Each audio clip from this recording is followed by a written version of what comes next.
But one thing I do want to talk about is Wale. Wale was actually a player in Grand Royale that gave some trouble, not a lot, but some trouble to Arkham and Epic Whale. So it's going to be interesting to see as a player what they can continue to do. They have the skills. They know how to get the eliminations. They know how to play this game early, but they have to continue to survive. That's the big thing here in these games. I think a lot of players in other regions undervalue that, but here on the West Coast, they know. That's why we always see so many players up going through these zones. So it is a bit different here, and that is why Caleb, Kenzo, they're just rotating along. They're hopping in the truck, looking to not only get some tags, but get a really nice position here in zone. Ooh, they found a team that saw towards the low ground. You're seeing the sidearm just being utilized more and more. And I like it because it's a very powerful weapon that definitely packs a punch, but Slick Day towards Daily Bugle. And it looks like 3, possibly maybe even more players, teams down over in this position, trying to make sure they're going to be the last team alive, and that's going to be first place versus 36. But Slick and Day, they're a little bit too separated, and I think the other team knows it, and they take advantage. Panda, they're doing it again. They are, and man, this is tough here. If you're Day, you find yourself going down yet again here. Now it's Solution and Jagfear walking away with some elims. You know you love to see it, but it looks like Dynamic and Rexy, they're not too far away. They're pretty close by. And that's, again, our first place team as of right now. So 5th and 1st, pretty close by here in the Daily Bugle. I like the way they just traded off. You take that one, we'll take this one. And look for serves, and I like where Jagger feels that confidence because Solution's watching his back. They have a little bit of that high ground, and they maybe even saw the team drop down low towards Daily Bugle. Either way, them holding on to the high ground of that position is going to be pretty big, especially since they know so many teams land towards that ruin outside portion of the map that they can pressure and continue to hold out and force them to make a decision about if they're going to try to beeline in towards zone, take some storm damage, trying to go outward towards the slow side. But that's what I love about Fortnite, is because there's always a decision that you can kind of think outside of the box to kind of use to your advantage. Yeah, it's all about using the resources you have, understanding what's taking place around you, and capitalizing on that. Arkham and Epic Whale capitalizing on the fact that they are in zone and don't have to move away from Coney Crossroad. This is a good start for them. As we've seen in the past, they've had to rotate pretty early and rotate a decent amount here in the first 2 matches. So for them, this is a sigh of relief, to say the least, as they get to kind of hang out and relax here in Coney. Yeah, since they have so much of the high ground right now, they can be one of the last teams to try to rotate towards that zone as well. You see Wavy, Jacob, and Chris, they're just going to get out early. They don't want to get stuck in this mess, but already they're feeling that pressure and know that it was a great decision for them to begin to try to rotate on out. They know the zone continuously is pushing south here in this game. Yasser and Kevin towards the right side. You've seen them qualify, having some of the most eliminations throughout the qualifier process. But this time around, this lobby, this set finals lobby, is much harder to find those eliminations. So they're going to have to switch up their game, adding a little bit more passiveness to their game plan. They really do. I mean, looking at the way that this is unfolding for these players, it really just boils down to the game plan. And that's why it's so important for players like Victor and co. They have been taking this fight here with Arkham and Epic Whale, but is it worth it? Do they need to continue to take this fight? Because we find them not being the winners of that off-spawn engagement. So it's a matter of deciding, do you want to go somewhere else? Maybe something else will work for you. But like we talked about before, when you are set in a drop as a duo, it's hard to just pull away from that, especially after having a lot of success with that drop there in Qualifier 1. So I understand the thought, but sometimes if you're just not winning, you have to make some game plan changes. And that's got to suck a little bit. Just to use your chili splashes, get your shield back up immediately. They get those shields just tagged right on down, and they're gonna make that decision. Do we splash again? Do we use the big pots that we have over here? We're seeing some shield kegs being used, and they're seeing what that is doing to the teams. They don't want to fall below the Storm Surge threshold. That's a position that's forcing the game out of your own hands. In order to be a champion, you want to have control of your destiny as much of the way through, and you can kind of see Dynamic, Rexy sitting in first place, spotting out close in the distance. That's Jacob, that's Chris. They're trying to get the necessary tags, using that shield keg, and like I said, I love the way they're using it. Maybe, though, they popped it a little too early. Yeah, I was just about to say, you see the other shield in the inventory. They definitely could have used that first and saved the shield keg for any surge tags that they might have to worry about, because you saw they were not above that threshold when we tuned in with them. So that could present itself as a problem. However, they're smart. They know how to get those tags. So I have no doubt that they'll be able to kind of come back from that. But for 40R Storm, Cadenox, this is interesting, right? This is their game here. They're still in Tilted Towers, finding themselves getting tags, and they're not in a position like Russo and Winter here, who still find themselves in Storm. My favorite player, Russo, of all time. I've never played against somebody more in my life on accident, and that's why I'm honestly excited, because I'm helping this guy practice inadvertently, but they're kind of taking a little bit of that damage, late rotating in, kind of slowly following behind Wave and Quinn, who kind of land in a similar spot, but both have that same kind of journey here. Going to be below the threshold, forced to kind of look for these tags. You can see Russo, multiple light ammunition weapons. He has the Ranger as well, so definitely is going to be looking for Storm Surge. Definitely is, and that's the nice thing about the Ranger. I know that you're a fan of it as well.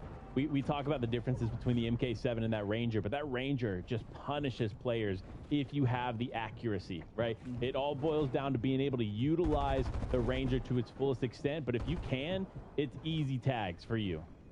Oh, look at that. He already found himself a heavy shotgun. So already upping his arsenal to kind of work with, as him and Winter is going to have an uphill battle here, figuratively and literally, as they're going to have a mountain to climb and multiple teams congesting with the opportunity to kind of hold him out of zone. Just like that, Winter is going to get tagged up, doesn't have a ton of HP. Hopefully, Russo has exactly what he needs to complete the perfect team, as Arkham and Epic on the right side, they're going to be just below the threshold, yet again forced to kind of fight in mid-game to early game skirmish to find themselves the surge that they need. They definitely do, and Russo struggling here to get up this hill. No material, stuck in a really compromising spot, and unfortunately he's going to get pressured by the teams above, but it's Epic Whale and Arkham here taking this fight with Notch and Hove. This is actually taking quite some time, and they still do not have a ton of damage above the threshold, but also Batman, Booga, Wheels, they're not set up for success like we once thought here when it came to Surge. In previous games, they're 400, 300 damage above, but now they don't find themselves in a really solid spot, so they're going to have to look for those tags, just like Epic Will and Arkham, now taking damage here because they are below that threshold. Yeah, they have to make that decision. Do you use your heals, your resources, or do you try to push and take advantage of the team there? But no, it looks like they're going to try to get aggressive, but another team possibly needing that surge takes so much shields off of both of those players, negating that opportunity, and all their heals are gone off of Arkham. You got to hope that Epic has some left, as they're going to be a little bit above, but they're going to drop down below. Ping pong playing with these guys when it comes to the threshold. Yeah, you see it there. They get some tags, but despite getting tags, they were still below. Now they're above here, and now the rotation comes into play.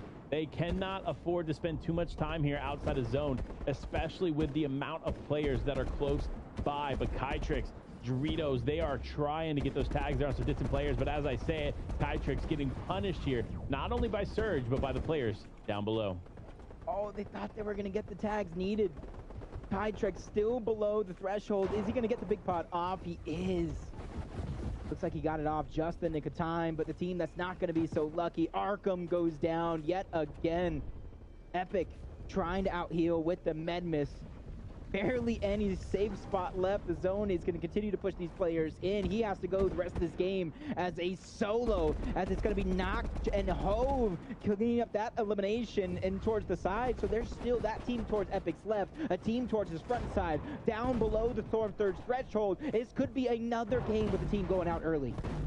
It looks like it with the damage threshold there. Unfortunately, Epic Well and Arkham are both out of this game, as well as Kytrix and Doritos. So this is a tough start here for these players, these major names here in NA West, not necessarily getting their footing here in day number one of the finals, but a team that is getting their footing. It's Batman, Booga, and Wheels rotating forward here. They do take quite a bit of damage. They need to be a little bit more careful on how they rotate forward. The last thing they can afford here is to take too much unnecessary damage, especially with the Storm on their back. Yep. Already it looks like a max pull for them. Roughly 2 teams directly above them, 2 towards the top side, 3 towards below. Another duo towards the right side. They desperately need these HP heals in order to get back up because they're going to have to rotate. It's going to be a very difficult spot for them. You see the replay coming through. Raze with the snipe cross map. 95 for the knock. And it looked like for a moment he might have been flirting with that threshold number as Russo is sitting pretty above. And honestly, I think Russo and Winner going down alleviated a little pressure on Arkham and Epic because when they went down the elimination feed, you can kind of see them jump above the threshold. Yeah, it's kind of interesting how the threshold kind of works like that, right? All it takes is one team to go down and all of a sudden you've shot yourself above the threshold. But unfortunately, just didn't work out and Epic well in Arkham's favor. They've gone down, but still in this game, it's Jagveer and Solution. This is a team that we continue to tune into, and they find themselves in really solid spots. They know how to get into zone and set themselves up for success. That's what you love to see. But Dynamic and Rexy, another team that has had an incredible day so far, struggling a little bit. They are outside of zone here and very limited materials here for Dynamic. Ooh. Batman Booga as well, 60 effective HP and shields, trying to go for the cleanup. Even if it's not the siphon, he's hoping that player has any bit of HP heals, but he's not going to have nothing. They're trying to save that jump pad, but that might not be the best decision. Short padding, trying to get as much distance as possible, as they're going to be one of the last teams on this eastern side, rotating in. And if you kind of already look what they're rotating into, that's half the lobby, what it seems like.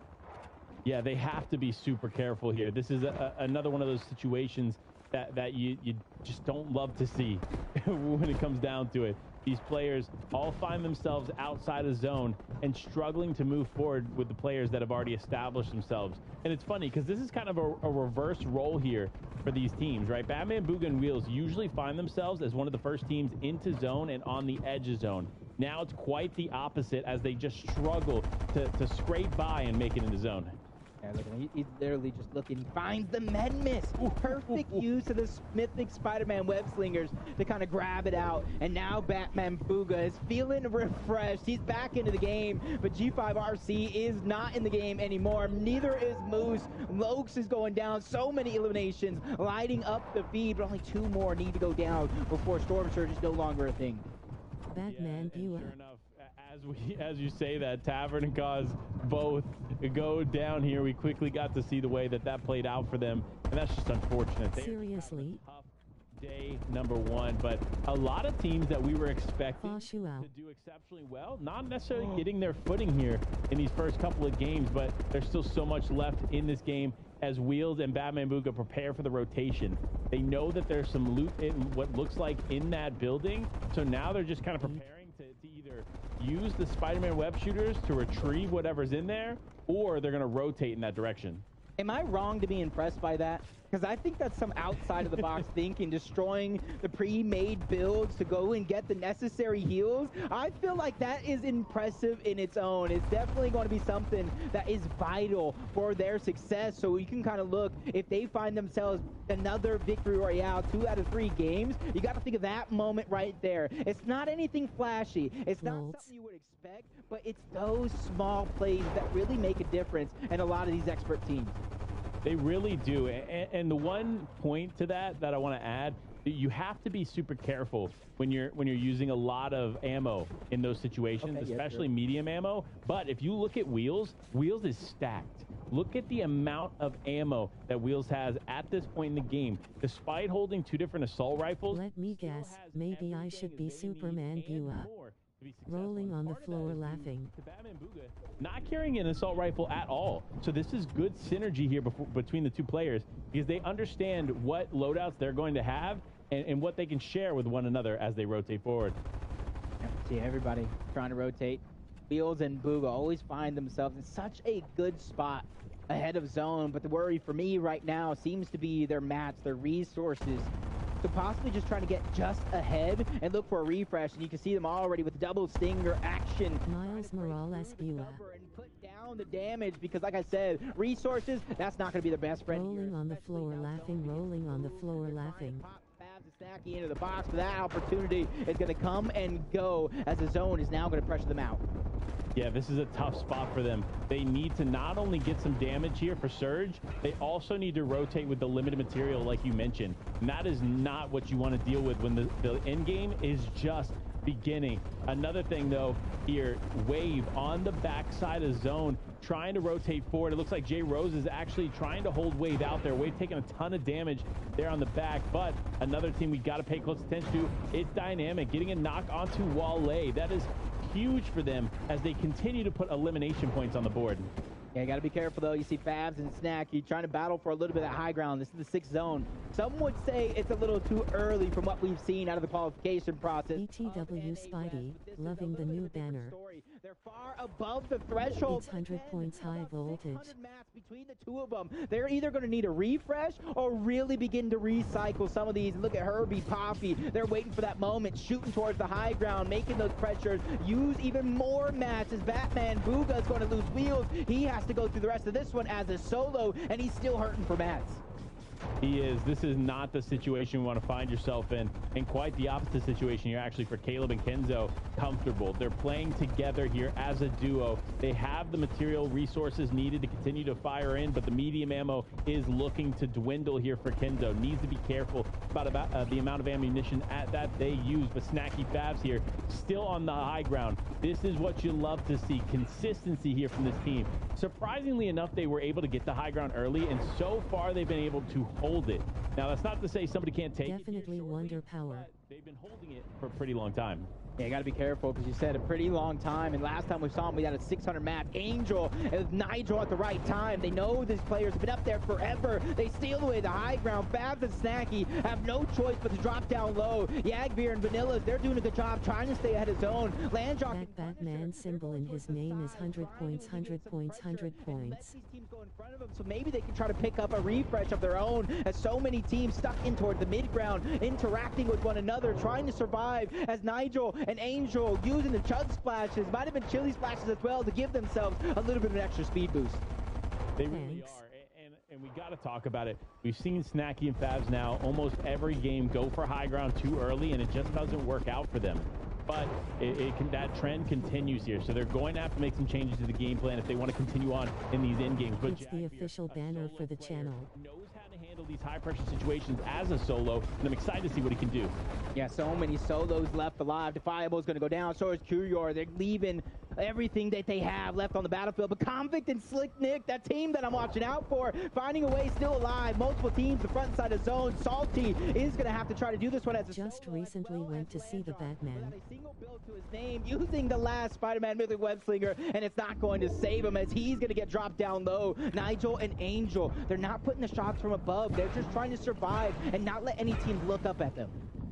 Yeah, this is interesting too here from Jagbeer. You see him tanking quite a bit of storm there, and it was to avoid exactly what just happened to him. But with the zone pulling back in that direction, it's definitely rough to heal in that situation. Now, though, Bolt by himself, Zooks has gone down. They're trying to hold on in this middle ground layer. They are doing a good job here. Does have great material here. Glad to hear. But again, when you're a solo player, it's not easy to clutch up, especially when you're going up against so many other players still yet left in the lobby. And now the pressure. I love the Batman movie too. In the legendary variants of the MK7 on the high ground there with Nigel and co. Yeah, so much pressure. Salty trying to do what he can. Multiple players all around him. Tries to go for the refresh that he needs of fallen mats and resources, but he's going to get tagged up in the process. Has to find a way to breathe. Pop those minis, but Zone is now pressuring as well, so he might not have the time. Pops a tag towards the backside, but he gets taken down by Bolts. 3 total teams alive. One of them is going to be a solo. That's going to be Bolts, pressured from the low ground, pressured from the high ground. Great tag, great elimination from Convicts, and this one's going to come down to a 2v2. The team that qualified in 3 has a chance from the low ground to take their first victory royale and their first ever finals. Can they do it? They have so many resources. Angel, Nigel, they're running out of resources. No type of shotgun to use towards the low ground. Nigel, he's going to try to out-heal it. Gets a big down. Chug splashes. Refresh onto the siphon. 2v1 situation. This is down to Angel. Slick Nick is going to get it down onto 1. Nigel has the heals towards backside of zone, but the shots are going to come in. It's a 1v1 Slick Nick. He's trying to stay in the zone, but he doesn't have the heals. This is going to come down to Nigel and what he does to balance out these shots, and he gets it. Peaks at the right time to get that elimination onto Slick Nick and take game number 4.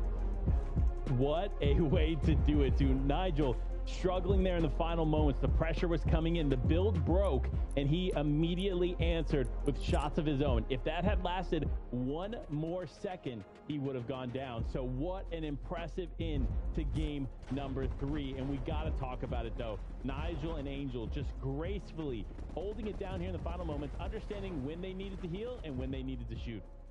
Yeah, Nigel's playing that cover absolutely perfect. No, he does not need to peek.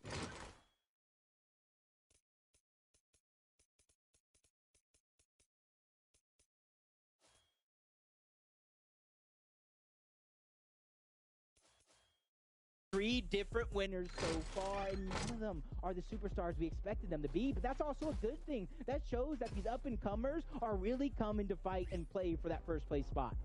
You love to see it. The talent that continues to revolve in NA West is always so exciting to watch and break down. But speaking of breaking it down, we need the analyst to break it down for us. So Kelly, Clay, Tokata, take it away. Congratulations to Nigel and Angel for that VR, going from the 2v2 down to the 1v1, losing HP, and then just the quick peek to grab the final elimination there. That's what I love to see, Takata. I mean, it was so intense. I was literally biting my nails watching those last seconds from the peaks in the storm to, oh, I mean, everything about it was intense, but let's see what they had to do to get there, right? You see Angel here on the high ground working with Nigel, playing it perfectly to those last moments, and then they decided to get a bit aggressive. Nigel actually dropped down in the backside of Storm and found an angle on to one of their opponents that you see. He secured that elimination and actually changed it into a 2 versus 1, and that's where they got their advantage.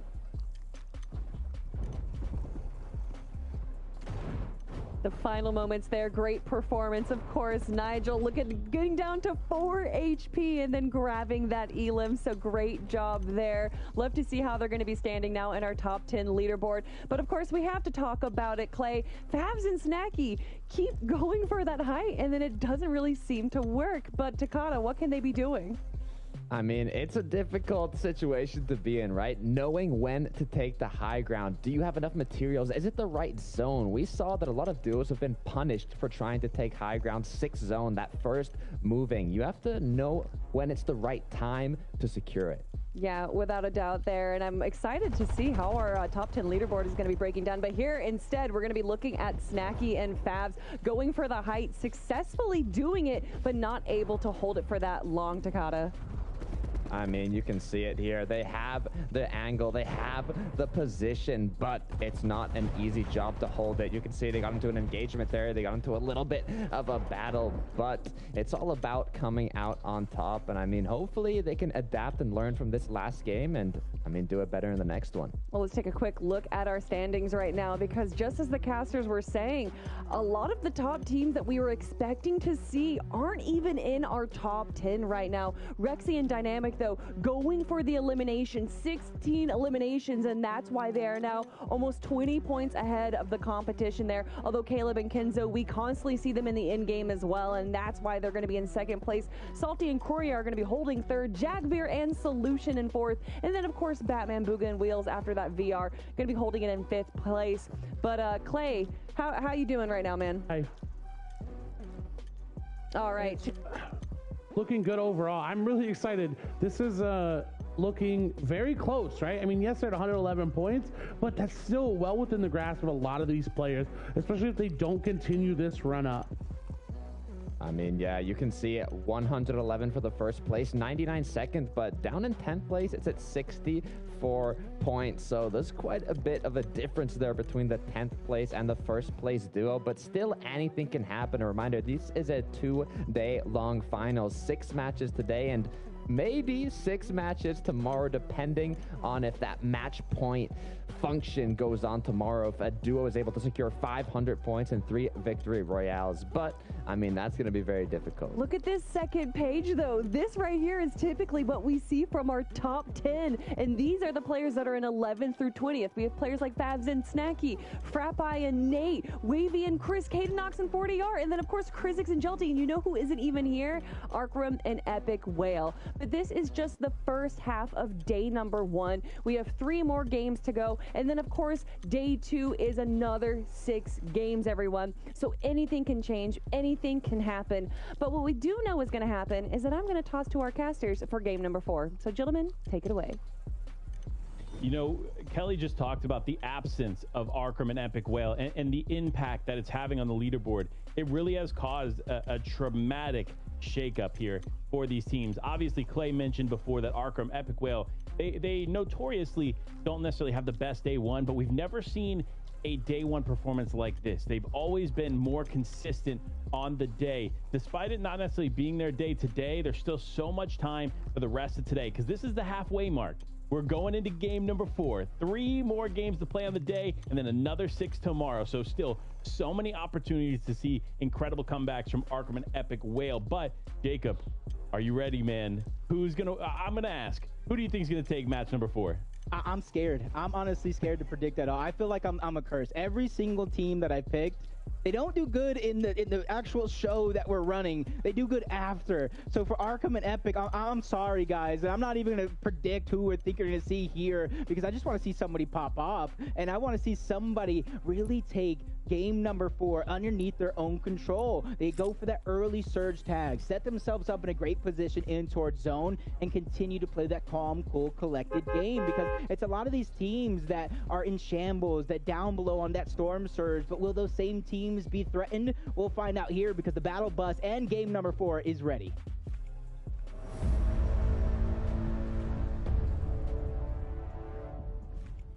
Game number 4. The halfway mark of day number 1 of finals.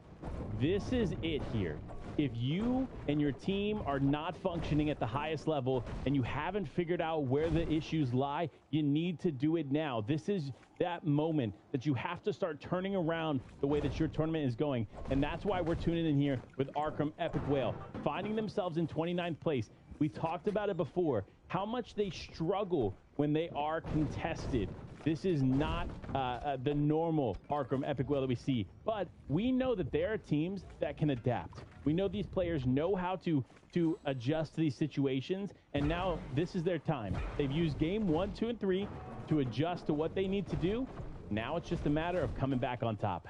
Yeah, it's these stalled out, corny crossroads kind of initial drop that's really hurting them. They're just taking too much time. They're not getting the damage that they need. So when it comes to the mid and end game, they're not in the position that they're used to, and they're unable to dig themselves out of the hole. But towards Chonkers Speedway, Lime and Chip seeming to get the best of Show and Blast yet again. That first elimination is going to come through, and they're just hunting down Show here. It's a 2 versus 1. They have some of the high ground, and they make it look absolutely easy.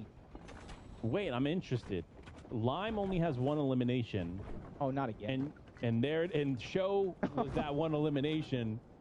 So wait, where does teammate go? Like, listen, that's what it comes down to, right? Like, you see so many other players close by that you have to talk about it. You have to look at the situation. Lime rolls in. I don't know if Lime knew that Show was a solo, but nevertheless, he was confident in the way that he dove in there, and you see it in his facial expressions there. He's excited. He's like, yep, easy elimination for me. No sweat here in Chonker Speedway. I'll just keep it moving.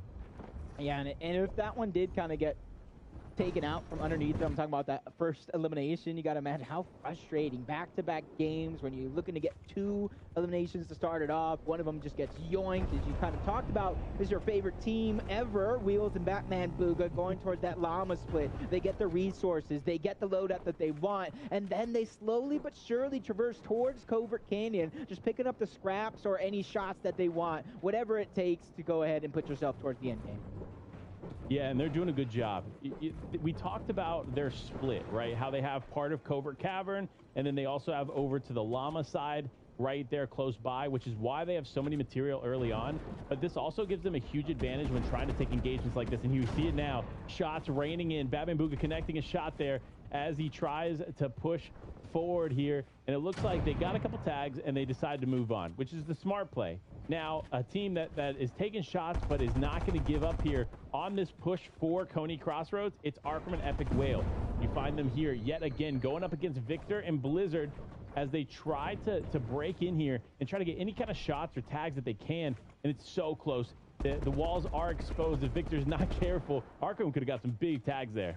Yeah, they got to be careful here. They're doing a good job of separating, kind of converging, slowly pressuring, taking piece by piece to get that control. But when they split up, that's all it takes in the blink of an eye. They can try to get aggressive. You see Convict slowly floating in towards Coney Crossroads. We've seen a third party interrupt this fight last game. What will it do as it continuously is going to be prolonged? Epic and Arkham this time around, they spot it. What are they going to do, though? Are they going to back off, continuously try to play aggressive? Because you could already see Slick Nick. He's not backing off and getting these tags. Yeah, I mean, look, this is what it comes down to, right? These other teams, they're aware of what's happening here in Coney Crossroads, and you see it here. Slick Nick and Convict there in the distance. Epic Whale trying to get tags onto them, knows that he's in the bush there, but you also have to worry about Victor and Blizzard down below. This is not a safe initiative, to say the least, for either team as they continue to try to get the tags and survive here. But fortunately, though, the last note I want to make, Coney Crossroads yet again has the zone. So Epic Whale and Arkham, definitely a good start here. They just need to stay in the area, get materials, and get ready for the mid and late. Yeah, even though this is kind of a very, very similar start to what we're seeing so far, it's not too strange. Arkham and Epic Whale, they've been in this position before. You see Slick Nick and Convict are just waiting to hear the audio of those shots firing off before they get aggressive on their own. But since they don't hear it, that's why you see them trying to rotate around, put themselves in the best position for that next rotate when the zone does pull even further. They're just trying to go ahead and trade off those shots, take off those pieces once again, grabbing those gas cans. That's something you see them doing. So that way, it makes it easier to take those pieces and drop them layer by layer. But you see Arkham just spot, hey, who was that? Who's that trying to take our high ground, Epic? I mean, look, that's what you got to be careful of, right? Despite you having the high ground, doesn't mean other teams can't just roll in and try to take it from you. And that's what we see here from Raise and Pars.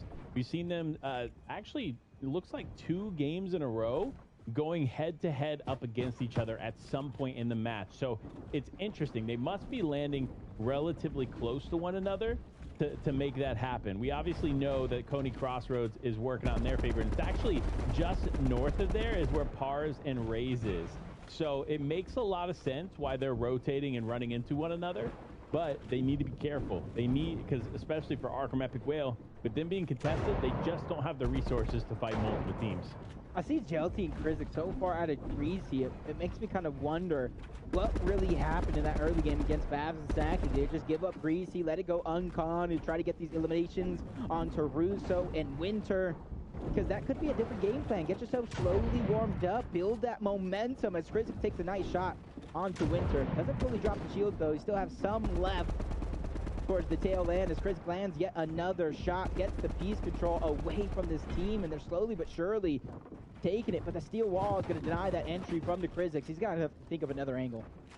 They definitely are going to have to find some kind of different angle to take this fight because the zone is pulling in and they have to finish it quickly. So if it's not working out in their favor, they just need to dip. They cannot afford to spend too much time here, especially for a team of this caliber. You know the success that they have once they find themselves in the end game. It's just a matter of getting there.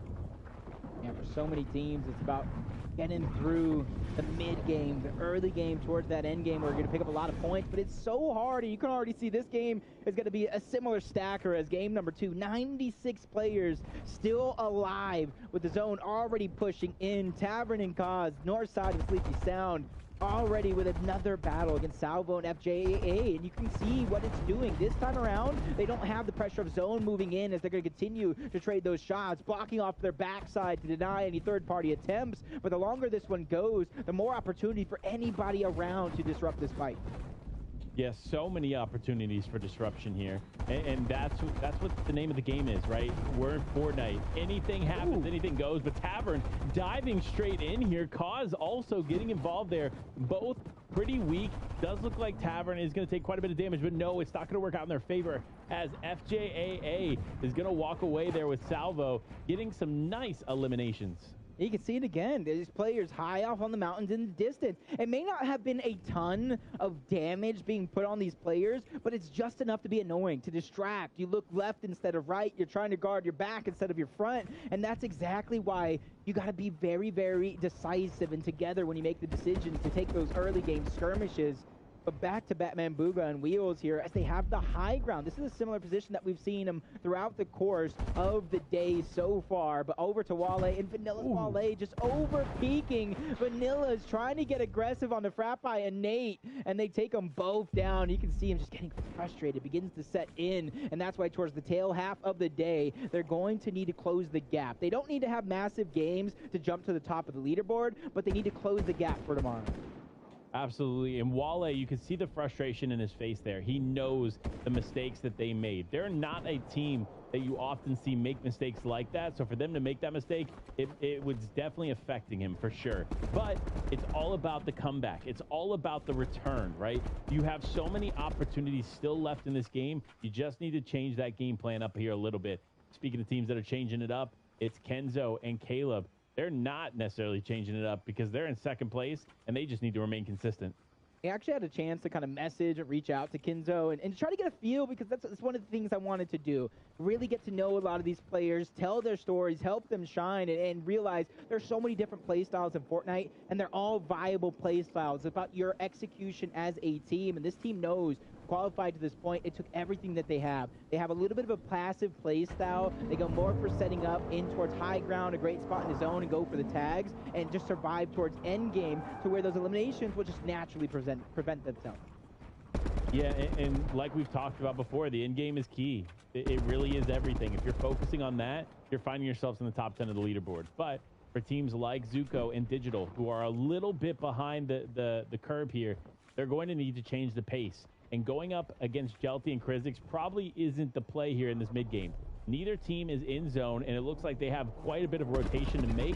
This is where that phrase of focusing on end game comes into play. When you make plays like this, you find yourselves in disadvantageous position. Look at the limited materials Zuko has right now. Zuko having to focus on regathering some of those materials as he rotates forward is not ideal. The better position and the better thought process should be get into zone, be positioned, be ready as the game continues to close in and finish out. So unfortunately for them, they are going to find themselves quite far out of zone. But fortunately for Epic Wheel and Arkham, they're in a nice spot to just get some tags on these flying players. Yeah, playing this one a little bit different, making sure that their Storm Surge is very, very up there, because that has been the cause of their struggles, being on the cusp, whether it's below or slightly above, to where they have to continue to find the tags. Sometimes you don't always have the high ground that you have to go against the boxes to put on that pressure against another opponent, but a team that might not necessarily be feeling the pressure sitting in first place, Dynamic and Rexy. Even though they're in first place, though, 13 above the damage threshold, they're going to be looking for the angles as it falls to 1 above the threshold to try to get the tags that they need here. And a team is going to push them, so this could be an opportunity that they want, but at the same time, if they're not on the same page, this could be disastrous. This could be disastrous. That's an understatement here if they are not careful, especially with how consistent they've been start to finish here. Rexy and Dynamic, though, they said, You know what, Panda, Jacob, don't even worry about it. I'm just going to get a bunch of tags here, and I'm going to make this fight go in my favor. And sure enough, Rexy, Dynamic doing just that.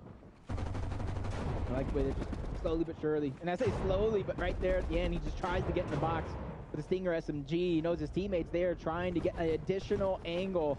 And that dude that might be Jagger trying to stay alive. He's just getting tagged from all over, multiple teams. But the thing is, Rexy and Dynamic, they know they have the splashes, they have the HP to outlast this team as they're above the threshold. They don't have too much to worry about, especially since they have 8 splashes combined.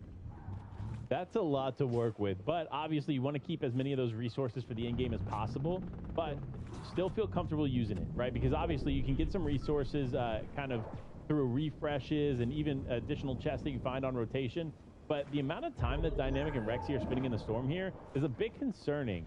This is a 2-tick storm. This is not just a single tick here.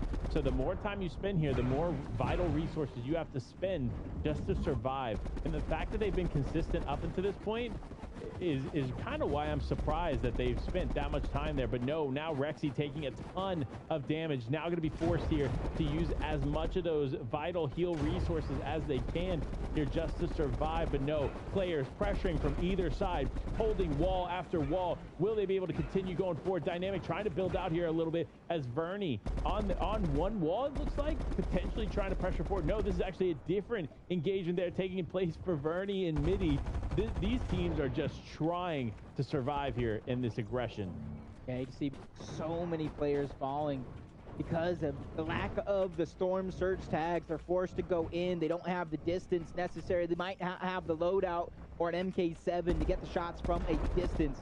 I see Rexy continuously turning around, and this one thing I wanted to say, I love their decision to use the jump pad to get out of that spot they were formerly in, take some of the high ground onto Daily Bugle, and alleviate themselves of the pressure, and in fact take that pressure and be able to turn it on to opponents. You see Storm Surge affecting a couple players they have noticed, and now they're looking to get aggressive, but they're taking their time. Slowly but surely, they find that down onto a player, cleaning up for the refresh and the siphon to get themselves even more mats, which were absolutely needed. They were absolutely necessary for them to continue on, because you saw how much material they had to spend early in this game here for Dynamic and Rexy, but it doesn't matter. The tags are just raining forward, elimination after elimination playing out here for them, and that's just points continuing to go on the board here. The points not going on the board, unfortunately, for FJAA and Salco, as both have now been sent back to the lobby. But here in Daily Bugle, the rotation continues forward as Rexy just tries to make it into zone. Yeah, I like how he's just trying to beeline past everything, doesn't want to get caught in a lot of this chaos. Reunites with Dynamic, and now from high ground, low ground, they become a target from Dynamic. Not having the ton of shield, that's going to force Rexy to split them, which isn't too much of a concern now as they're trying to survive. It's going to be more of a concern later on as Zooks and Bolts are trying to get aggressive. They're 108 below the threshold. Storm Surge is now pressuring them as well as the other team pushing into their box. The down's going to come through. Bolts is trying to use these minis, but it's only going to save him for a few seconds. He has to continue to go on the offensive, but I think with his teammate going down, that might have alleviated just a little bit of pressure, but in fact just puts a different kind of pressure because now he's a solo. A solo player, fortunately not having to worry about Surge anymore, but still now having the pressure of being a solo and trying to just hold on here to gather as many points as possible. That solo impact that you can make is so vital, but unfortunately Bolt is going to go down. That was our 6th place team. So that means there could definitely be some shifts to the leaderboard here. We'll probably have to look back at that here in a second, because the way that played out was interesting, right? We see all these teams going down here for Surge. See Kytrix, Dorito struggling here from the Surge. You see Kytrix actually going down here in just a moment. I mean, these are some of the biggest names in NA West, and they are just not able to hold on because of Surge. Yeah, you can kind of see some teams playing a little bit too safe, not getting the tags that they need, and that's kind of a little, I don't want to call it like funny by any means, but it's a little ironic because they're playing safe to not have to get in those early game skirmishes, but because of that, they're putting themselves so far in the hole of Storm Surge that they have no choice but to get into an early game skirmish. It's kind of like a lose-lose situation. So a lot of these teams, it is game number 4. 2 more games after this one on the day, 6 more tomorrow. You might have to pick up, switch up your strategy. Just like you see Arkham and Epic Whale. They didn't have to move at all this game. You see Zone continuously overcorning Crossroads. That allowed them to get the Surge. So many players trying to rotate in. Kinzo's going to go down. Caleb has to think about doing this one as a solo, and not too many resources and mats. He might need a refresh on a team that he catches off guard. Yeah, it's going to be tough here. 2 builds and a dream here for Caleb, as he only has limited material and limited resources to make something happen as a solo player. A lot of times when you see these solo positions, you see them with great material, or you see them with at least decent ammo to survive, but unfortunately in that situation it is not looking good. But quite the opposite story is being told here for Batman Booga and Wheels, as they find themselves not only in 4th place but in a great position to continue this game on. Yep, back to the same strategy that they were using throughout the first 2 games. They had a little bit of a hiccup in game number 3, but they still made it work. That's the thing about Batman Booga and Wheels. They have so much Fortnite experience. I know Batman Boogo is such a young kid in the scene, but they have so much experience when it comes to Fortnite and playing these end games that just because it might look like they're down, it might look like they're about to go out, this team does not back down. They don't get scared and they don't falter. Just like Herbie and Poppy, they have to figure out a way to not back down, even though they are taking some damage. They're 75 below the damage threshold, so even though they're playing defensive, they're going to have to peek out sooner or later to get the damage they need. Yeah, they are. And that's what all of this continues to boil down to. The pressure that Surge is applying to this lobby is something that we haven't seen in past games. We always know that Storm Surge plays a factor in the way the finals plays out, but I don't think I've ever, in my time on the broadcast, seen it impact so many teams. Jay and Dog going down there as well. Nigel going down. And it's actually so many teams this time around that are in our top 10. So it's just going to continue to shift the leaderboard if this continues to go in this direction. And I saw Epic Whale pick up an elimination in the feed, so much better game number 4 for them. Can they keep the history? Slow starts, picking it up when it matters most towards the tail end of finals. But for them, they realize putting yourself into a hole is not the plan. Goes for a little bit of a high ground onto one team. Arkham takes too much damage. It's just going to slow him down. It's not going to back him off because he wants to try to get the best spot in towards the zone, but it's just going to be a little bit of a speed bump. It is, and there's been quite a few speed bumps in the story of Arkham and Epic Well today, but they're looking to turn it around. They're looking to come back from adversity here and find themselves in a top 10 situation. This is a team, if any, that knows how to do it. But as I say that, no, the curse of the caster comes through as Arkham goes down. Epic Well struggling by himself, taking a ton of damage here, just trying to hold off any remaining players pushing forward. This is not a great spot for Epic Well to be in. Struggling here, only 5 shield on him. He is going to have to stop and heal up. Fortunately, though, it does look like the pressure that was coming through has now dissipated as he continues to heal up. It looked like there for a moment that Arkham just got snatched by the boogeyman right into his closet, where he just got boxed up, and his Epic Whale probably saw, hey, yo, bro, I gotta leave you. Our tournament day number 1 is on the line. Like I said, you don't have to burst yourself up to the top of that leaderboard to take number 1, but you have to close the gap, because when you put yourself so far into a hole for finals day number 2, you're not going to be able to play that same strategy that you've been practicing in order to get up into this point. So it's crucial for a lot of these teams to really have a big finishing to this one and a big last 2 games to close whatever gap they may be in. But for Batman Booga and Wheels, it's about gathering points. Close the gap between them and first place, which isn't much, and you can already see a far pull for most of the zone. They're trying to stay ahead of it with Launchpad, and Pars and Rays, they're doing a good job for now. They're doing a good job. And one thing I got to mention, right? You talk about these players and how these new names begin to step up, like Batman Booga and Wheels. Obviously, Wheels being a little bit more of a veteran than Batman Booga. But when you talk about these names that continue to grow in the space, it just shows the drive within these players. And it shows the shift in focus here. Because for so long, the story of NA West was how is Arkham and Epic Whale going to win this time, right? But now the story is who will come out on top on NA West, as so many major names are making a staple here in these games. What's going on? Fabs and Snacky once again in the 6th zone. They're taking the high ground. Kevin and yes, sir, they're battling for it. But this is still the 6th zone going into the 7th. This is going to cost these teams a ton of resources, a ton of mats. And with the experience on the Fabs and Snacky, they know they cannot continue to battle for it. It's towards the end game. They're going to stay on this layer and wait for that moment where these players are going to get caught off guard, trying to put the pressure. And that moment is now. The high ground goes back on over to Fabs and Snacky. But the resources, that's one thing to take note of. Regardless of who wins this exchange, both of these guys could end up getting chopped down.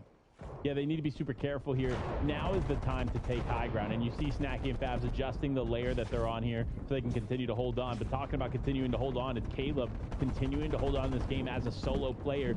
So many other players rotating around. Needs to be super careful here in this final moment, because while eliminations are important, staying alive is even more important, which is why you see Wheels, Batman Booga still in this game. They're staying hip to hip, section to section, as they have run out of material.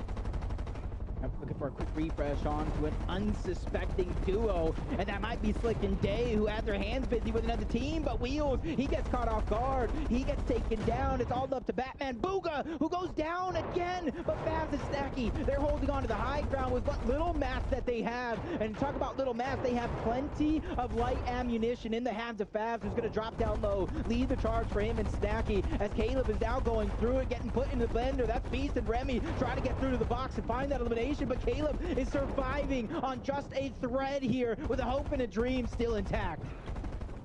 A hope and a dream indeed. With 62 effective HP to work with, it's just not going to work out as Caleb goes down. Snacky and Fabs doing a good job of holding the high ground still. Cruyore, Salty, another team we have to pay close attention to. Top 3 situation here for them on the leaderboard. As of right now, they just need to survive, right? Again, we talked about the leaderboard shifts that we're going to see, and this is just the start. This game is creating huge changes and shakeups here on NA West. Yep, shout out to Sundown on Alyssa's duo. He was looking at, hopefully to make him proud, sitting in 3rd place. They find a big elimination on to Tautai. Gets the refresh, the Siphon. Beast is his duo trying to survive as a solo. Cyrazor has a chance to get this revive onto Nico. Doesn't have any HP here, so the decision when Storm moves in is going to be all up to him, but it's Fabs and Snacky. Talk about decisions. Still finding a way in the 9th zone, all the way from the 6th, holding on to that high ground. Ooh. And as you said it, Nico ends up going down here. Scissor by himself, but no, unfortunately, is going to go down there as well. Sizer, unfortunately, falling, but fortunate for Salty and Cruyore, picking up some eliminations to keep their climb on the leaderboard going. Now, Remy also going down, another elimination to the board here for them. And there it is, shots exchanging. No, Salty's going to go down. Cruyore by himself here. Trying to exchange, but no. Talking about exchanges, Snacky still up there somewhere on the high ground, exchanging, getting elimination after elimination. The final moments here unfolding. Cruyore as a solo player trying to clutch up here for his team. Has the med miss in hand, so the heal factor is a possibility, but Snacky says, no, I'm not going to let it happen, and they finish off game number 4. Yeah, we've been calling it. We've been saying it, 6th zone, a little too early to take that high ground action, but you might have missed it. Fabs and Snacky, experts, FNCS champions of the past. You cannot tell them what to do because they're going to take over the game. It doesn't matter what zone it is, but for them, holding on to it for as long as they did is just absolutely perfect. Only dropping down when they have to get that final elimination. You're right. And they genuinely only lost it for one moment, and then we're easily taking it back. So huge on Snacky and Fabs. Congratulations to them taking game number 4. And of course, I'm not surprised, right? I know you're not surprised. Snacky, Fabs, of course, veterans in the space, well known for their continued top 3 performances in finals, now walking away with a VR in this finals.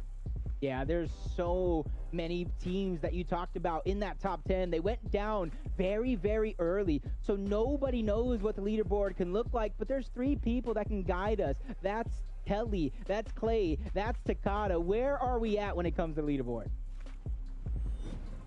Well, Jacob, we're going to find out in just a moment, but first we have to look at some of those incredible plays, especially from Fabs and Snacky, because we kept seeing it, the same thing over and over and over again. They kept taking height just a little too early, and then Clay, they did it at zone 7, holding it all the way to the end. And that's the adaptability Dakota was talking about earlier in the broadcast when we were talking about Arkham and Epic Whale. They just haven't been there, but Fabs and Snacky have picked up the slack, picked up the reins, and are running away with it. That was a very high victory royale with a lot of eliminations, so it should catapult them towards the top of the leaderboard. And Snacky and Fabs, if they smell a little bit of a lead, they're going to run away with it. And just look, the teamwork there, dropping down at the same time, not trying to go too overtly aggressive. As I say that, of course, we did see Snacky go in by himself, but right there, look, Fabs was right behind him. They were in the same box together. They're playing so well. Now that they've learned, hey, high ground now, no. Not right away. We'll get it eventually. Good to see it. Zone 7 definitely seems to be the sweet spot there, but what you were talking about, Snacky going in a little aggressively. Takata, that's typically what we see when a team is on height and they see a team doing well in low ground. They don't know what their loadout is, if they have those heals potential. So one player typically drops down to go and see if they can clean them up, and that's what we saw. But the way that they did it was really good. Yeah, I mean, it's playing through the format, but it's also doing it strategically, right? You want to secure those eliminations, especially if you have the advantage. If you're in a 2 versus 1 and your opponent has that possibility of having a lot of heals, then, you know, maybe out healing both of you, you don't want to take that risk. You want to take the advantage you have in the 2 versus 1, go for that engagement, and get the elimination. That's 3 points extra. Well, before that game, they were in 12th place, so I'm excited to see where they are going to be in our leaderboard right now because they are 100% going to be breaking into the top 10, and it looks like they jump up from 12th all the way to 4th place. But we do, of course, have to talk about Salty and Croyar there with that incredible run on the low ground, Clay. Yeah, they jumped up a good amount of points, but not going to be where they are. Sorry, I say that. They're 131, right? They don't have quite the lead that they would normally want, but still going into these last couple games, that's great overall. And if you look at it compared to like that 4th and 6th place, they've got a good distance there. And look at the chemistry that they have here. Waiting for the right moment, both of them go for the double edit. It's not just one of them, so they can get the elimination there on the Tao Tai end. They grab them, make sure they get all of the loot, and then go into boxes together. When you're in a 2v1 situation, the last thing you want to do is go 1 by 1 and effectively making it a 1v1v1. And you see, editing players down together, they're targeting the exact same players when they do so. That is chemistry, that is synergy. That's what you look for in a duo to be on top. You have to have that. And then we get to see these final eliminations. And Crew Air tried their best at the end, but unfortunately, it just was overcome. Yeah, I mean, incredible performance overall, though. Now in the 1st place spot. You can see in the top 10, though, there's some other names in here. We have Landjock, Punisher in 8th place. We've got Remy Beast in 9th. I mean, Batman, Booga, Wheels. We've been seeing them perform well since game 1. 5th place here. And now with the big win from Snacky and Fabs in 4th place. I mean, you can kind of see it.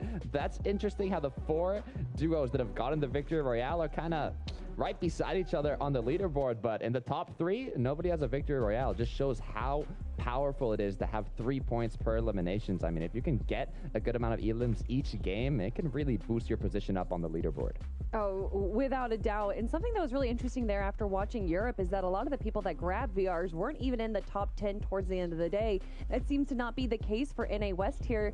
And even more surprisingly is that it's not really the top teams that we're used to seeing, except for Snacky and Favs. A lot of those top teams are actually between 11th and 20th place, if not even below that. So I don't know if that's the skill ceiling rising or the skill floor rising. What do you think, Clay? It's a new meta. We've got new weapons. We've got duos back. Players thrive differently depending on what's in the game. We have that MK7, which you finally can ADS in Fortnite, go into that red dot, and hey, it rewards a lot of different play styles. So in West, we've always seen this rise of the newcomers, and we're seeing it really strong today.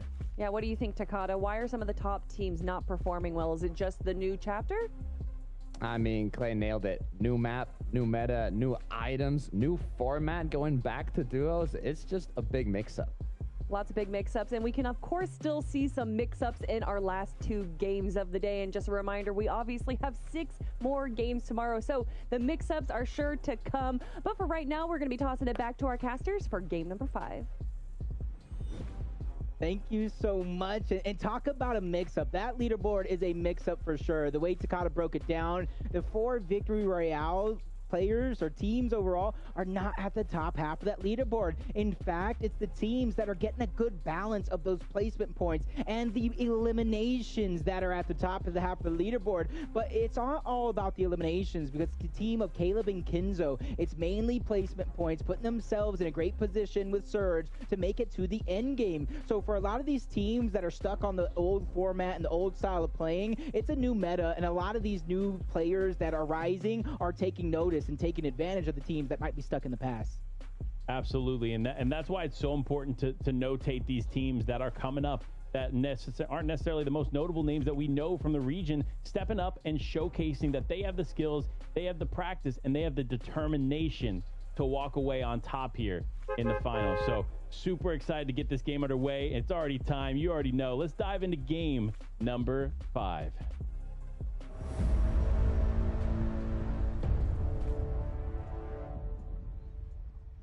With 4 games down, 2 games to go on the day, This is where the teams at the bottom half of that leaderboard, they don't need a victory royale to qualify for the finals because we're in there, unlike the semifinals format, but they're going to need one heck of a performance, one heck of a point boost in order to close the gap for tomorrow, so that way they don't have to switch up their strategy too much and get over aggressive in our final day, but we own over towards Tilted Towers. And this is where we've seen a lot of these teams, 40R and Kadenox, qualifying for the finals after big games. Combat and Zays with a big victory royale to qualify for the finals. It's not a ton of action over towards Tilted like a lot of us would have expected.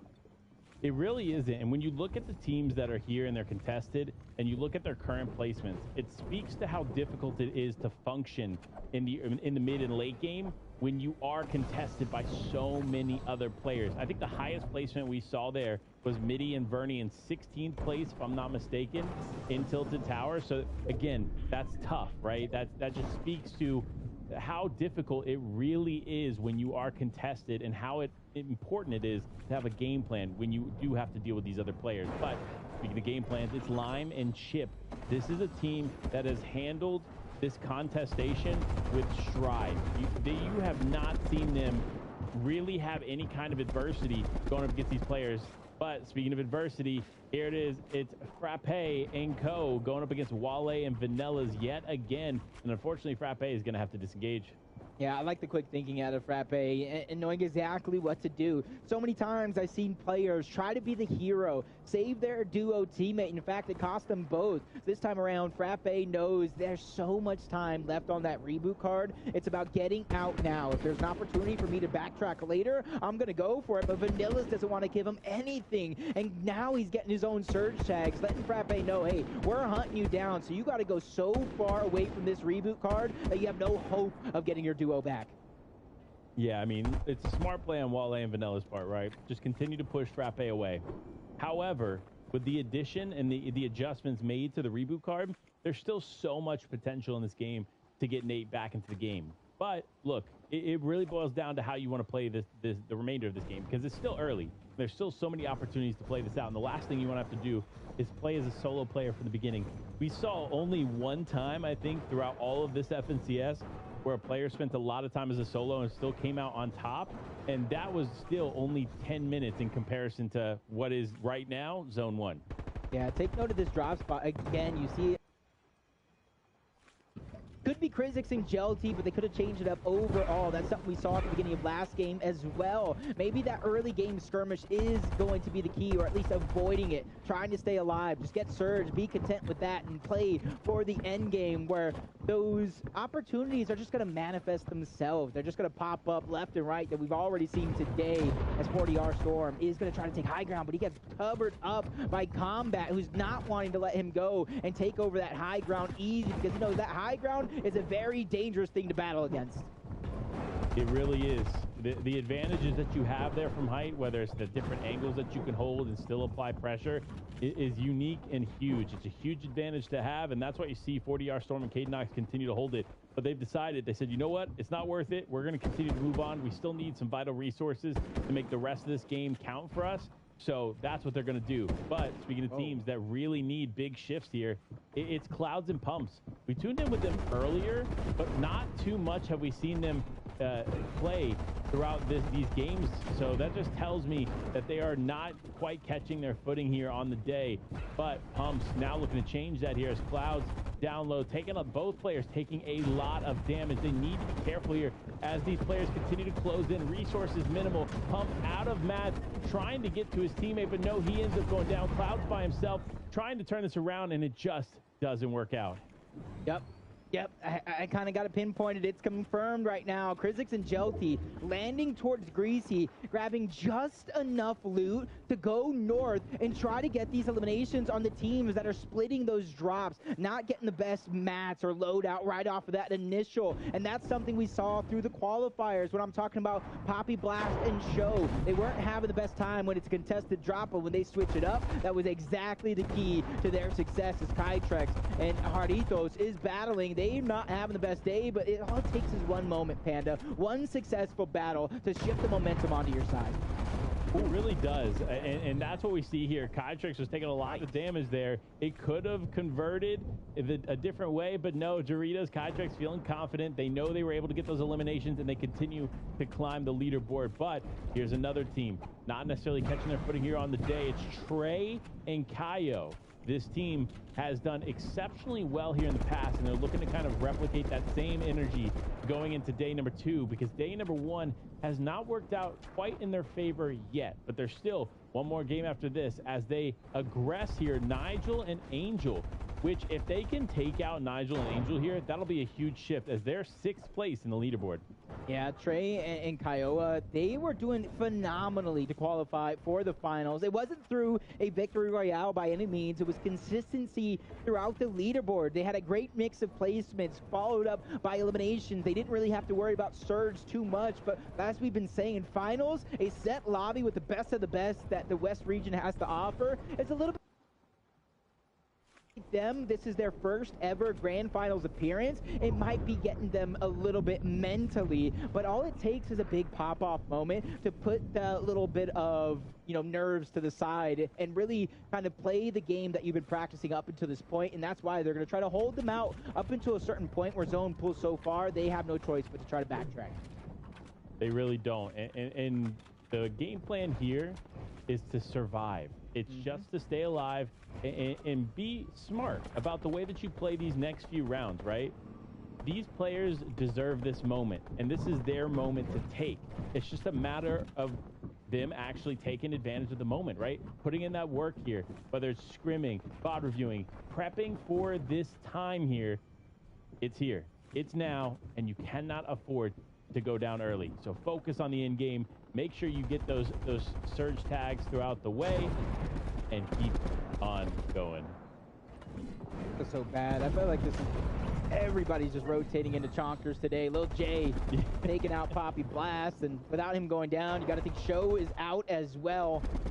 As that's Chip and Lime here, not having to move too far out of chonkers. They know the opponents are coming to them. Wiz and Lil J doing what they can. They already have 2 eliminations, sitting good when it comes to the surge, but they get separated just long enough for Lime and Chip to take down one. Wiz is going to be stuck by himself. Plenty of heals. Spicy Peppers as well if he wants to try to get away, but with so much time left on the reboot, I feel like there's an opportunity for him to go back and try to grab it later on in the same game. There's a lot of opportunity here, but if these players continue rotating through chonkers, man, I don't know, because you see it. There's still 2 more teams battling it out over there. So if Wiz wants Little J's card, it's probably a now or never situation. I think he heard you.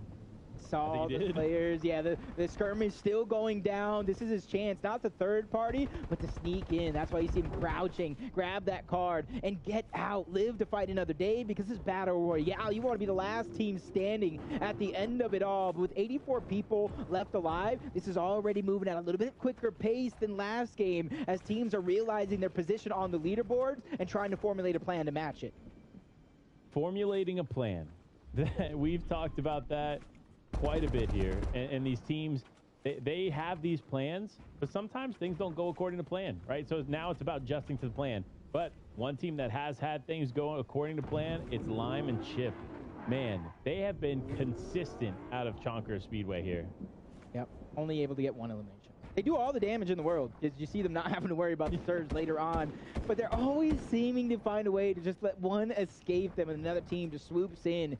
Batman, Booga, and Wheels rotating over towards Rocky Reels this time around. You see them kind of positioned over towards Tilted in previous games, but because of the zone pulling so far south, they had to think of something else. And I like the way they're continuously adapting, continuously finding new spots that players are going to rotate to for them to pick up their surge. Yeah, I mean, they're doing an exceptional job here. And I kind of want to coin this tower that they built as their tower, because literally every single game we've tuned in, they have created that exact tower there. It's like a half T, but man, they've been able to not only use that tower to their advantage, get the high ground, but take these shots where it lies there.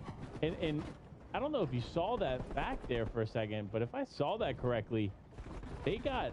Snacky and Favs here have, what, 100 wins on broadcast? Or is that 100 games played? No, that was the 100th game that was broadcasted.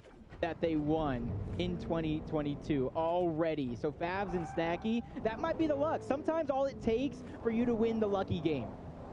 And when it comes to Fortnite Battle Royale, you can have all the skill in the world, but if you have a little bit of extra luck on your side, that could be a difference maker. That could. I mean, look, Snacky Favs, they're no joke, right? It's not like you give them some luck. On top of that, you give them a few little things, right? Sprinkle some nice things in the loadout, sprinkle some easy rotations in the early and mid game, and you got what is an exceptional performance there from Snacky and Favs. That's why I'm also surprised here from Epic Whale and Arcrum. It's kind of a similar situation in the sense that this team, when things go their way, they go their way. Yeah, and I'm feeling, this is more of a feeling. I feel like one of the best games that they had today came from when they were rotating decently early towards that slow side of zone, especially when they have the surge on their hands so where they don't have to worry about it. But the team sitting in first place right now, Kruyar and Salty doing such a great job up until this point, 58 below the threshold. And to me, with how well they've been performing, that's not too much to worry about because they know they still got to go inward towards zone, and then they're going to find themselves a spot to kind of box up, take a little bit of the high ground, and then they can try to look for their tags with the MK7 that they have. But they got to watch out. I thought I saw the Batman Booga and Wheels Tower in the distance, so they have to be careful here. They do. They have to be really careful because all it takes is one moment for one of these players to catch you out, especially like you see with Salty here and Cryu. They have that MK7 in hand, and the shots that you can connect with that bad boy is just out of this world. So if you find yourselves on the receiving end of an MK7, you have to be careful. It can convert any fight super quickly, and that's why you see all these players really honing in on it. But again, kind of on the flip side of that, like we talked about before, that Ranger assault rifle does a ton of damage if used correctly. So it's just a matter of deciding on which one you want to take. Yeah, especially if you have like that Stinger SMG to kind of back it up. You can use the Ranger to get those tags at distance, but when you need that CQC and you don't have a striker or an auto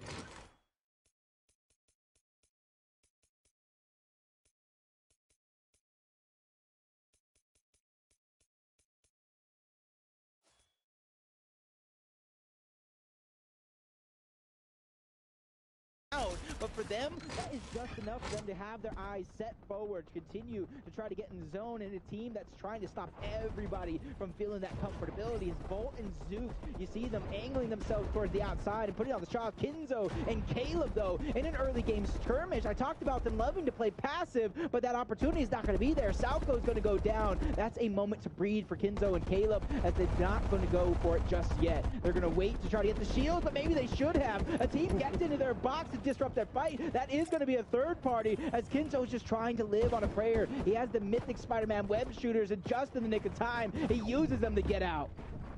See, again, it's these top 10 teams that we see now in the second half of all this beginning to struggle. Kenzo and Caleb being one of those teams. This is the second time in a row this team has suffered only being able to play this game out as a solo. So this will be interesting to see what Kenzo can make of game number 5.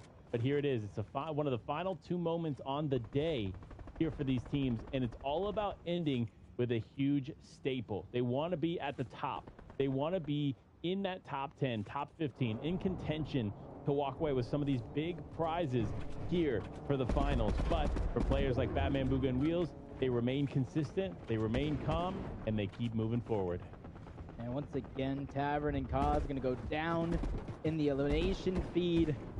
Because they're looking for a bounce back game number 6, bounce back finals day number 2 tomorrow. But a team that doesn't have to bounce back from anything. Salty and Kruyar, it's the consistency, how well they've been playing, getting themselves the early surge tags so they don't have to worry about it. All they have to worry about is getting themselves a position into zone. And I like the lack of usage of the zip line. That would have easily made themselves a target, and they're just trying to go through unnoticed here towards the low ground.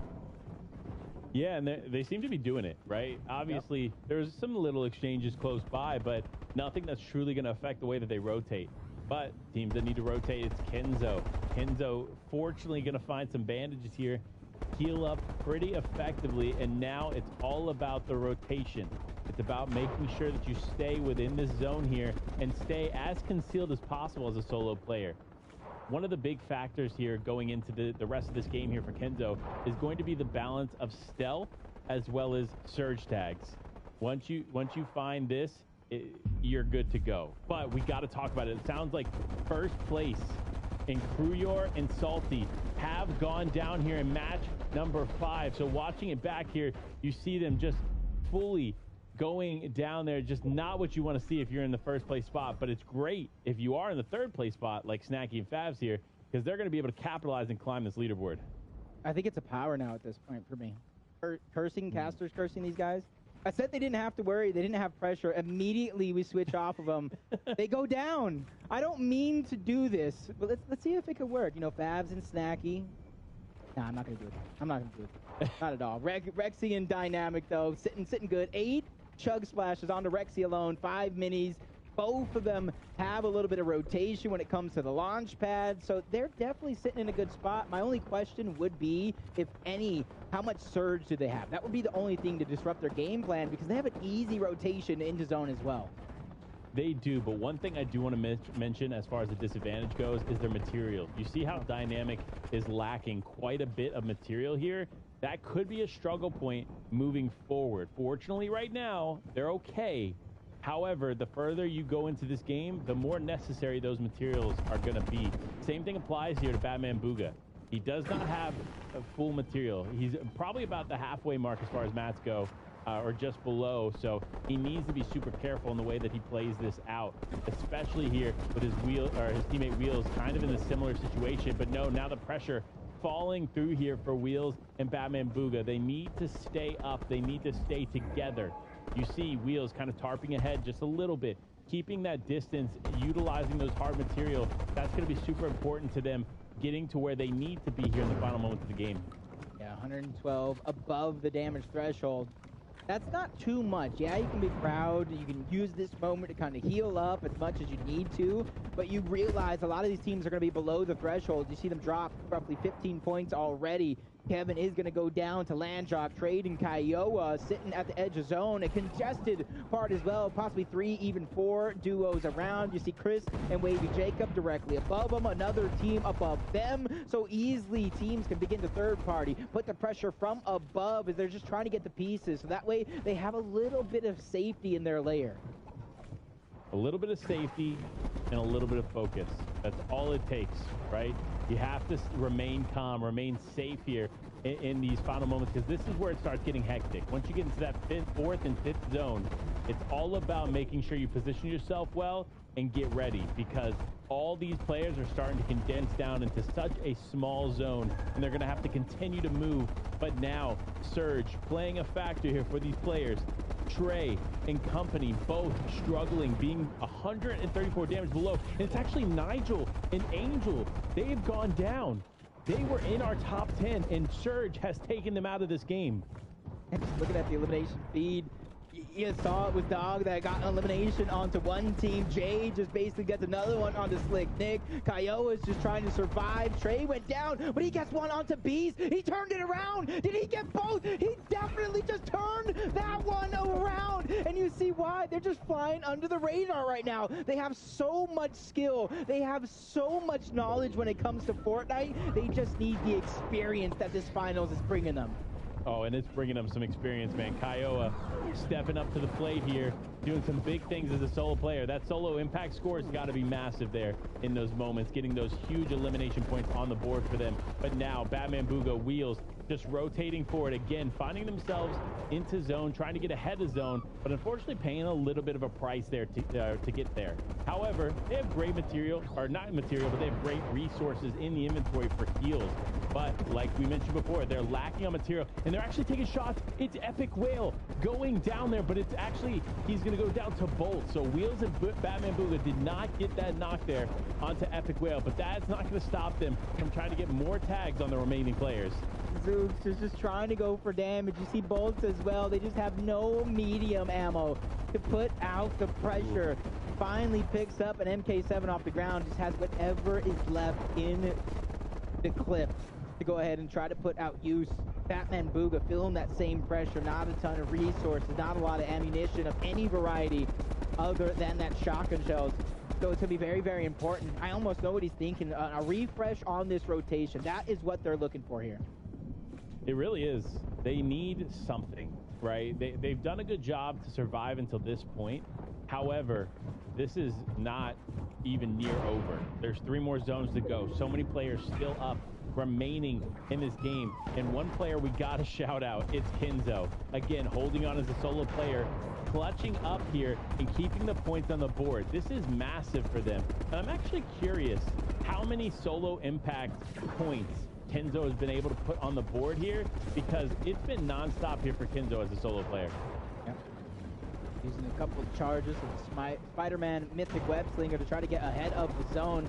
Definitely has all right when it comes to those mats and resources. It's about picking that perfect rotation so you don't have to use a ton of them. And you see Jay and Dog on the 6th zone beginning to move. They have the high ground for now, but we know how this song and dance goes. You take it too early, a team is just waiting. That's dynamic. Rexy just launch padding, trying to get ahead of the zone, not going for that high ground just yet, but a team towards that low half of the bottom ground. Fabs and Snacky, they could be waiting for that moment. FJAA just trying to go ahead and move into the zone unscathed as well, but everybody in the middle is just so jam-packed. It's hard for these players to go through without getting touched.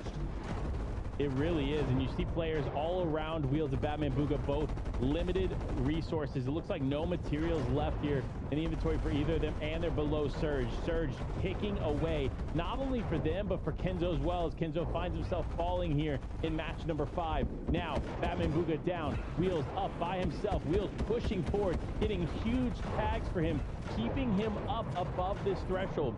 This could be exactly what he needs and more to still function as a solo player.